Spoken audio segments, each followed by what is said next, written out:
మనం స్కూళ్ళల్లో ఇద్దరు పిల్లల్ని అరే వాడు వాడు కొట్టాడు సార్ అంటాడు. వాడు కొడితే నువ్వెందుకు కొట్టావురా అంటే వాడు కొట్టాడు కాబట్టి. అరే నువ్వెందుకు కొట్టావురా అంటే అంటే వీడు కొట్టాడు కాబట్టి వాడు కొడతాడు, వాడు కొట్టాడు కాబట్టి వీడు కొడతాడు. ఇలా ఒకరిని ఇంకొకరు కొట్టుకోక తప్పదు. అందరికీ మెచ్యూరిటీ ఉంటే తప్ప ఇక్కడ శాంతి సౌభ్రాత్రము సౌహార్ద్రము రావు. ఈ శాంతి సౌహార్ద్రము రావచ్చేంత గొప్ప మహిమాన్వితమైన ఆత్మ శక్తి, జ్ఞానము, వివేకము కలగడం చాలా ఇంపార్టెంట్. విచిత్రం ఏంటంటే మొత్తం చరిత్రలో నేను శంకరాచార్యుల వారిని చిన్నజీయర్ స్వామీజీ చెప్పింది నిజానికి క్వైట్ ఆపోజిట్. ఆశ్చర్యపోతాను చెబితే ఆయన అన్ని మతాలు ఒకటే అని చెప్పారు. అన్ని మతాలు ఒకటే అని చెప్తే అర్థం ఏంటి? అసలు నువ్వు నేను కాకుండా నీ మతము నా మతము కాకుండా అసలైన పరమ మతం ఇంకోటి ఉందిరా బాబు, దాన్ని చూసి వీలైతే అని చెప్పడం జరిగింది.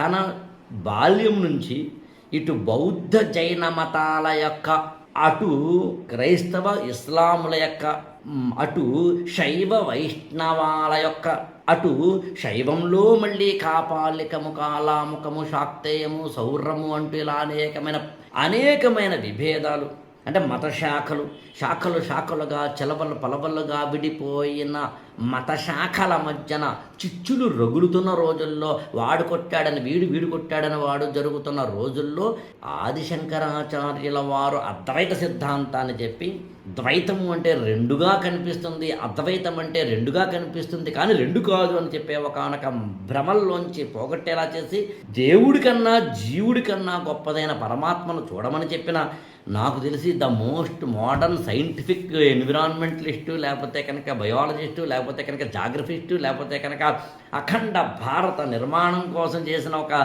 సోషల్ రిఫార్మరు, స్పిరిచువల్ రిఫార్మర్ ఎవరు అంటే ఆదిశంకరాచార్యుల వారు. ఈ ఛానల్ని లైక్ చేయండి, షేర్ చేయండి, సబ్స్క్రైబ్ చేసుకోండి.